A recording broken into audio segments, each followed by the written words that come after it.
안녕하세요, 잔백입니다. 선호에 있는 워라벨 피트니스에 방문했습니다.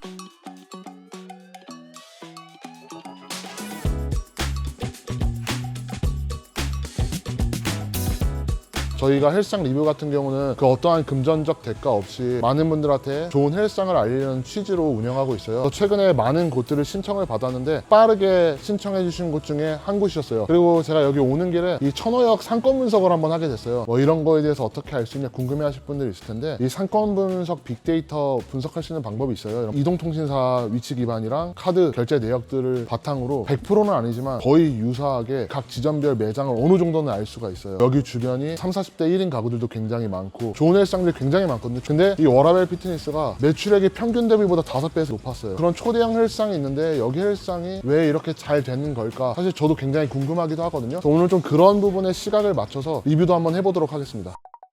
이제 들어왔을 때 인테리어 분위기 같은 경우는 굉장히 좋아요. 여기도 보면 질감이 있는 벽면이 느낌이, 진팔공의 금속 재질의 거친 느낌과 굉장히 대비를 이루면서 압도감을 주는 것 같아요. 여성 회원분들 결제 비율이 다른 데보다 높았어요. 굉장히 재구매율도 굉장히 높았던 것 같은데, 제가 봐서는 뒤에 보이는 스트레칭 공간이 있어요. 프라이빗하게 완전 섹션을 나눠놔가지고 안정감이나 만족감이 높으실 것 같아요. 그래서 이런 것도 하나하나가 다 요소가 돼서 다 브랜딩이 되고 분위기가 되고 이게 다 매출골로 이어지지 않았나 생각하게 됩니다. 또 하나 같은 경우는 요즘 다 오픈 천장이긴 한데 좀 뭔가 더 유독 높아 보이는 것 같아요. 이렇게 위에 층고가 높게 되면 산소 최적이라는 게 그만큼 충분하다는 거예요. 공기가 그만큼 좋을 수 있는 거고, 지금 보시면 공조가 굉장히 잘 돼 있어요. 그러니까 저쪽은 검정색 보온재로 감싸고 이 앞쪽은 흰색 보온재로 감쌌거든요. 이것만 보더라도 여기는 여름과 겨울에 굉장히 온도를 잘 맞춰주겠다는 것도 있지만, 저 보온재를 제대로 안 쌓여 놓으면요 물이 떨어져서 회원이 물을 맞는 경우도 있고 머신에 계속 떨어지다 보면 녹이 있을 수가 있어요. 회원분들의 만족감을 신경 써서 공조를 세팅했다는 게 좀 눈에 보이는 것 같습니다. 그리고 지금 보면 은은하게 직선과 곡선을 이루면서 조명을 굉장히 잘 쓰고 있어요. 직관적이지는 않더라도 사람의 실루엣을 잘 보여주고 되게 눈을 편하게 해주는 것 같아요. 운동에 젖어들 수 있는 더 편한 분위기가 되는 것 같기도 합니다.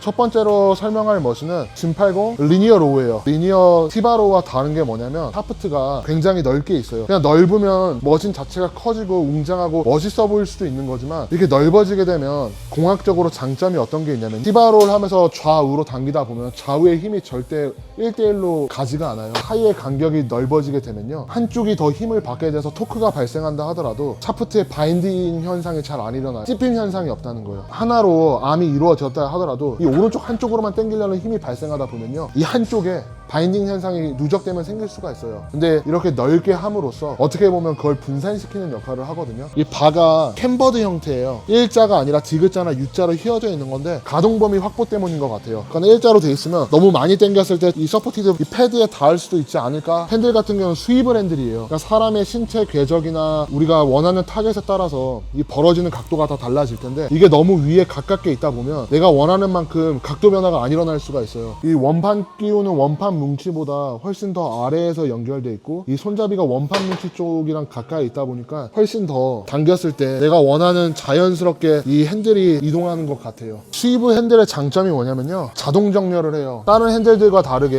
한쪽이 비어 있잖아요. 그러니까 무게중심이 한쪽에만 있는 거예요. 근데 제가 팁을 하나 드리자면, 우리가 만약에 광배를 타겟하려고 하면 새끼손가락에 힘을 주면 자연스럽게 팔이 안쪽으로 돌아요. 새끼손가락에 너무 억지로 힘을 주면 안 좋고, 전체적으로 잘 그립을 쥔 상태에서 새끼손가락에 약간만 힘이 더 들어가도 자연스럽게 몸에 붙는 궤적이 나오거든요. 이 스위블 핸들을 보면 이쪽으로 무게가 편중되어 있기 때문에 이쪽으로 돌아요. 그래서 이런 핸들 같은 경우 내가 광배 타겟 하려고 하면 이 아랫부분 자꾸 그냥 돌리시면요 자연스럽게 더 붙는 궤적이 자연스럽게 나와요. 상부 타겟을 하고 싶으면 우리가 보통 이 엄지 쪽에다 힘을 더 그립에 힘을 줘요. 자연스럽게 나도 모르게 이렇게 돌아요 팔이. 또 그러면서 등 상부를 타겟할 수 있는 궤적과 각도가 나오거든요. 그래서 만약에 나는 이 로우를 하면서 등 상부 타겟을 하고 싶다라고 하시면 기본적으로는 이렇게 쓰는 게 가장 좋지만, 이렇게 쓰시는 것도 하나의 방법이에요. 그러면 자연스럽게 더 많이 벌어지는 각도가 나와요. 이렇게 잡는 게 사실은 가장 기본입니다. 당연히 뭐 진팔공이야 이 샤프트와 배열이 뭉치를 당연히 고가의 소재를 사용했을 것 같은데, 제가 좀 놀란 게 뭐냐면 무게의 일관적인 움직임이거든요. 사실 이런 머신은 과거에도 굉장히 오래전에도 소형 제조사들에서 만들었었는데 한때는 완전히 외면받았어요. 왜냐하면 예전에 하드코어를 많이 내세우던 시절들에도 이 리니어 로우는 곽방을 못 받았는데, 요즘 들어서 점점 사람들이 과거에 직관적이고 약간 하드코어한 타격감 있는 머신을 원하면서 이런 리니어 머신들이 나왔는데, 이 머신에서 가장 중요한 거는 이 각도라고 생각해요. 전 처음에 이거 썼었을 때 45도 각도라고 생각하고 썼었어요. 이건 45도 각도가 아니에요. 한 50에서 60도 사이 각도 같거든요. 이 중력의 벡터와 이 저항, 어떻게 보면 여기에도 마찰력이 생기거든요. 베어링을 아무리 좋은 거 써도. 그게 만들어내는 게 리니어 로우에서 가장 중요한 그 저항 질감 같아요. 그러니까 이게 수직이라고 하면 가속도가 빨리 많이 붙거든요. 근데 가속도도 적당히 잘 통제되는 것 같고, 제가 써본 리니어 로우 중에서는 메가메스도 워낙 훌륭했지만 너무너무 훌륭한 것 같아요. 근처에 워라벨 피트니스밖에 없는 걸로 알고 있어요. 그냥 이 머신 한번 써보려고 방문하셔도 돈이 아깝지 않다고 생각해요. 그만큼 훌륭한 머신이에요. 이 발을 거치할 수 있는 패드도 있네요. 캠버드 바 형태로 했을까 했었을 때, 이게 너무 깊게 당기거나 했었을 때는 이 궤적이 제대로 안 나오거나를 생각했는데 거치대의 역할도 있겠네요. 너무 설계 잘했네요. 다른 체스트 티바로우 같은 경우는 이 발의 지지대가 뒤에 한 15도에 30도 뒤에 있어요. 상체, 가슴 쪽에 무게를 지탱하기 때문에 이걸 답답해 하시는 경우가 있어요. 이거 같은 경우는 패드도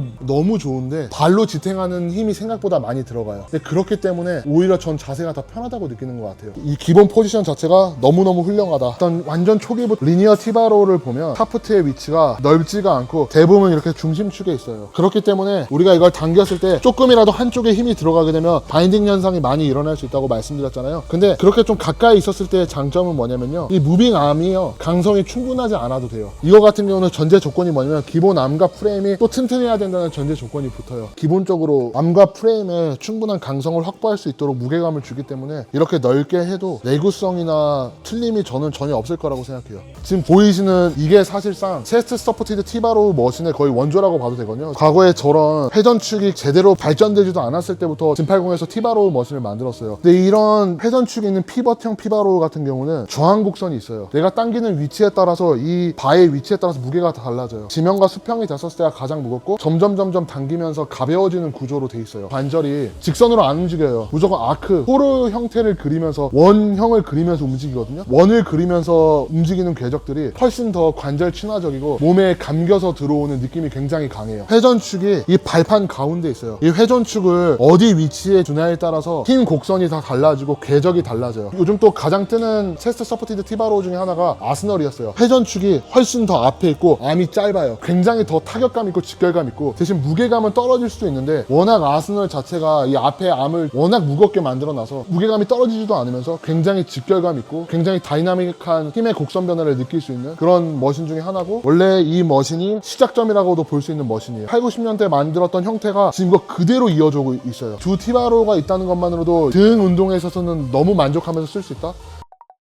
그 다음 이 셀렉토라이즈드 머신을 소개하려고 해요. 진팔공 머신을 보면 가장 먼저 봐야 될 게 이 벨트예요. 지금 현대에서 가장 벨트 구동 머신을 잘 만드는 회사 중에 하나거든요. 먼저 알아야 될 두 회사가 있어요. 그게 이제 너틸러스랑 바디마스터라는 회사가 있어요. 너틸러스는 이제 2세대부터 이제 벨트 활용하는 거에 있어서 거의 정점에 달하고 그 길을 열었다고 생각하거든요. 근데 이제 너틸러스 같은 경우는 복합 구조 형태로 해가지고 굉장히 다중도로의 시스템으로 머신을 만들어요. 근데 바디마스터가 2세대 이후쯤에 아마 그 사람이 나왔는데, 그 사람이 내세우는 게 너틸러스보다 더 가격은 적당하면서 더 보디빌딩적으로 직관적으로 쓰기 좋은 머신을 만들려고 했어요. 너틸러스보다 굉장히 도로를 단순하게 쓰면서도 벨트 소재에 있어서 되게 다양한 소재를 선택하려고 노력했어요. 보통 이 벨트 소재가 세 가지로 나눠요. 폴리에틸렌, 폴리아미드, 그리고 아라미드라고요. 이 아라미드가 굉장히 잘 알아두셔야 될 게 뭐냐면요, 아라미드가 케블라예요. 근데 왜 사람들이 케블라 벨트 하냐면, 합성 소재를 개발한 곳이 미국의 세계 최대 화학회사 중 하나인 듀폰이라는 데서 이 케블라 벨트를 개발을 해요. 그래서 미국에서 계속 이 벨트를 아라미드라고 안 하고 케블라 하니까 그냥 케블라가 어떻게 보면 표준이 된 거예요. 그냥 케블라는 벨트에 어떻게 보면 한 회사에서 지었던 제품명인 거예요. 그래서 아라미드라는 용칭이 맞는 거는 용어 표현이요. 근데 이 왜 소재가 이렇게 머신 회사에서 다양한 세 개의 소재로 나눠서 쓰냐면요, 폴리에틸렌 같은 경우는 표면이 엄청 더 매끈매끈해요. 마찰이 거의 없어요. 너무 매끈하거든요. 대신 굽힘 피로에 강하고 잘 구부려져요. 도르래를 많이 넣어야 되는 머신들을 써요. 그러니까 예를 들면 토르소 머신이랑 뭐 어덕션 이런 머신들의 회전성이 강한 머신들을 사용하거든요. 왜냐면 그런 머신들 보면 도르래가 잘잘구질하게 회전성이기 때문에 되게 많이 들어가야 돼요. 그래서 그런 머신들에다가는 폴리에틸렌을 썼고, 그 외에 래플다운이나 케이블 로우 같은 머신들에는 폴리아미드 소재를 썼었어요. 장점이 뭐냐면 표면 자체가 어느 정도 마찰력도 어느 정도 있고 잡아주는 느낌도 있고 신율이 약간 있으면서도 무게 진동을 되게 잘 흡수해요. 신율이 좀 너무 없는 폴리아미드 형태로 간다고 하더라도, 그렇게 구조를 설계를 해서 간다 하더라도 잔진동 흡수가 굉장히 좋아서 굉장히 운동에서 쓸 때 똑딱똑딱 전달하는 느낌이 굉장히 좋아요. 가장 사실 균형 잡힌 거는 아라미드 케블라기는 해요. 케블라도 신율이 거의 없어요. 인장 강도도 적당히 높은 편이고 굽힘에 있어서도 강하고 잘 구부러지고, 케블라 벨트 같은 경우는 그냥 어떤 머신에다 써도 그냥 가장 무난하다고 봐주시면 될 것 같아요. 그래서 제가 드리고 싶은 말씀은 아라미드 소재, 그러니까 케블라 벨트가 최고는 아니다는 거예요. 도르래의 개수나 머신 종류에 맞게 벨트를 세팅하는 게 굉장히 중요해요. 그래서 바디마스터 같은 경우는 이렇게 벨트에 집착해서 부위별로 종목별로 다양한 벨트를 사용했는데, 이제 한 단계 뭐 앞섰다고는 할 수 없지만 또 다른 식으로 표현한 게 독일 회사들이에요. 그러니까 지금 진팔공 벨트에 대해서 현대 최고의 시스템을 사용하고 있다고 말씀드렸는데, 원래 이거를 먼저 사용한 데는 독일의 슈넬이라고 있어요. 그러니까 진팔공은 80년 이후에 생겼던 회사고, 독일 슈넬은 그보다도 한 20년 전부터 있었던 회사인데, 이 광복 벨트는 사실 독일 슈넬에서부터 썼었어요. 근데 독일 같은 경우가 이런 벨트에 있어서 다른 나라보다 앞설 수 있었던 게 뭐냐면요, 독일이 승강기나 중장비 이런 거에 있어서 세계 최강국이에요. 그래서 벨트 산업이 많이 발달됐기 때문에 벨트를 생산하는 회사들이 굉장히 많아요. 컨티넨탈이나 옵티벨트나 포보라는 회사도 있고, 벨트를 주문 제작을 받아요. 그냥 기본적으로 헬스머신에 쓰는 벨트는 1인치의 벨트인데 1.5인치가 넘어가는 벨트예요. 다른 미국 회사들에서 아예 안 썼던 거예요. 슈넬이 쓰고, 그리고 이제 진팔공도 도입해서 굉장히 오래전부터 광폭 벨트를 쓰고 있는데요, 이 벨트의 장점이 뭐냐면요, 면적이 넓기 때문에 응력을 결국 많이 분산해서 받을 수가 있어요. 응력이라는 거는 힘을 그 면적으로 나누는 값이거든요. 그렇기 때문에 이 횡방향의 흔들림이 적어요. 이게 얇은 애들 같은 경우는 이 궤적의 일관성이 어떻게 보면 떨어질 수도 있다고 볼 수도 있거든요. 근데 제가 예전부터 이 머신 썼을 때 벨트 소재가 굉장히 좋다고 느꼈어요. 그러니까 이런 거 같은 경우는 아마 복합 구조일 거예요. 안에 와이어 철심도 들어있고, 안에는 아라미드 형태 케블라가 섞여 있고, 그리고 밖에 같은 경우는 폴리우레탄이 섞여 있을 수도 있어요. 오늘 한번 다시 만져보고 파악했으면 좋았을 텐데, 파악을 못하는 게 뭐냐면 겉에 다 보호제인지 이게 윤활제인지 모르겠는데 뭔가를 뿌려 놓으셨어요. 폴리우레탄이라고 예상하는 이유가 뭐냐면, 너틸러스도 그런 복합 구조를 썼었고요, 폴리우레탄을 외부에다 조금 추가하게 되면 이 도르래를 잡는 마찰력이 굉장히 많이 증가해요. 도르래가 많지 않은데 이렇게 도르래가 하나인데 마찰력이 너무 없다 보면요, 강한 무게나 빠르게 동작할 때요, 이 벨트가 도르래를 굴리는 게 아니라 슬립 미끄러지는 현상도 발생해요. 어느 정도의 벨트가 잘 감겨 있는 것도 굉장히 중요한 부분 중에 하나거든요. 제 생각에는 아마 복합 구조로 굉장히 잘 만들었을 것 같고, 이 벨트에 있어서 굉장히 내구성 강하고 진팔공의 또 자부심 중에 하나일 거예요.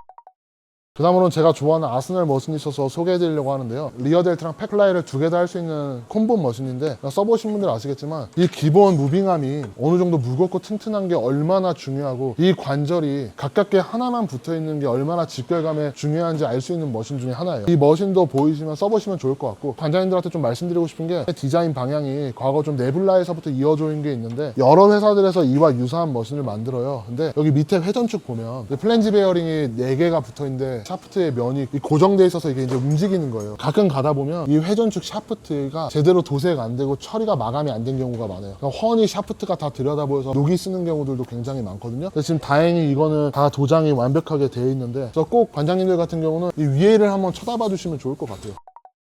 오늘 워라벨 피트니스에서 한번 둘러봤는데요, 인테리어도 너무 잘 돼 있어요. 벽면의 질감이랑 금속성의 머신의 대비가 너무 좋고, 조명들도 되게 은은하고 편안하게 해줘가지고 회원분들이 되게 많으신 편인데 불편하지 않고 나만의 공간에서 운동하는 느낌이 있었던 것 같아요. 잘 되는 헬스장은 이유가 있는 것 같고, 이 주변에 큰 대형 헬스장도 들어왔지만 어떤 헬스장에 들어온다고 하는데 여기는 여기만의 색깔을 유지하면서 계속 성장할 수 있는 헬스장 중에 하나인 것 같아요. 그래서 저는 이런 워라벨 피트니스처럼 헬스장 브랜드만의 정말 감성과 감도를 가지고 이렇게 고객들한테 좋은 경험을 시켜주려고 하는 헬스장들이 좀 더 많아졌으면 좋겠어요. 저도 오늘 너무 좋은 경험 한 것 같고요. 저희가 아무래도 헬스장 리뷰에 초점을 맞추려고 머신 같은 경우는 2개 정도만 찍었는데, 그 2 머신 정도만 와서 써보셔도 제 생각에는 1권 충분히 그 값어치 이상 한다고 생각합니다. 오직 좋은 헬스장을 많은 분들한테 알리고 싶다는 마음가짐으로 하고 있는데요, 이렇게 촬영을 하면 유튜브에 업로드되는 것뿐만 아니라 구글이나 그리고 인스타그램이나 저희 네이버 카페나 네이버에 다 특정 키워드로 노출될 수 있게 다 작업 도와드리려고 해요. 그러니까 많은 헬스장 좋은 마음으로 신청해 주셨으면 좋겠습니다. 시청해 주셔서 감사합니다. 구독과 좋아요, 알림 설정까지 부탁드리겠습니다.